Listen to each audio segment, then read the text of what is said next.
কনস্টিটিউশনে হস্তক্ষেপ করে।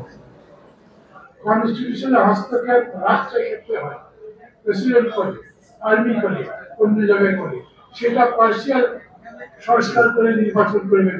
আর ইউনিভার্সিটি ওরা ফুল সংস্কারের প্রশ্ন কেন? কারণ হচ্ছে রাষ্ট্রতে যারা জিতবে কমনলি একটা ধারণা যায় যে ওরা বোধহয় দেশের নির্বাচন জিতবে, এবং দেশের নির্বাচনই সবচেয়ে বড় রাজনৈতিক কথা লম্বা করব।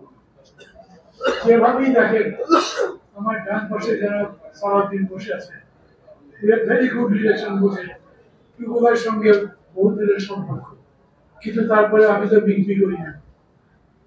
আমি জানি আগামী নির্বাচন যদি হয় যত তাড়াতাড়ি হবে না, বিএনপির রেজাল্ট তত ভালো হবে। আর বিএনপির রেজাল্ট ভালো হলে বিষয় এরকম দাঁড়াবে, আগামী দিনের রাষ্ট্র বিএনপি চালাবে। আমি বিএনপির কাছে আশা করতে চাই, যেই সংস্কারের জন্য এত মানুষ জীবন দিল, যেই নতুন বাংলাদেশের জন্য এত যুবক অঙ্গহানি হল, বিএনপি যেন সেই যে কথা বলে একটু সংশয় প্রকাশ করলাম, তাতে কি দোষের কিছু আছে? কারণ স্বাধীনতা যুদ্ধ থেকে এই পর্যন্ত যত বড় বড় আন্দোলন হয়েছে, পরিবর্তন হয়েছে, সেই পরিবর্তনের পরে যারা ক্ষমতায় গেছে তারা তো সেরকম করে কমিটমেন্ট রাখেনি।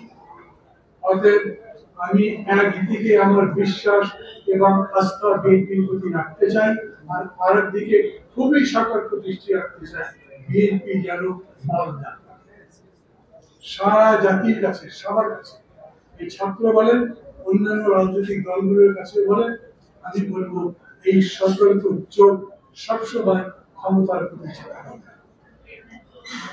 আমরা যখন একটা ঐকমত্যের কথা বলছি, তার মানেই হলো উইথ ডাইভার্সিটি ইউনিটি হবে, কখনোই দুটো পার্টি হবে না, কখনোই যেরকম করে দেশটা হবে সেরকম করে আমি দেশটা হবে।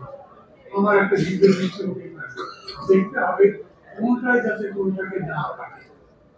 ঐক্যটা কেন, ঐক্যবদ্ধ কেন দরকার? এই জন্য যে আমি ঠিক মতো গণতন্ত্রের উত্তরণ করতে চাই, এইখানে আমার কিছু ছাড় দিতে হবে।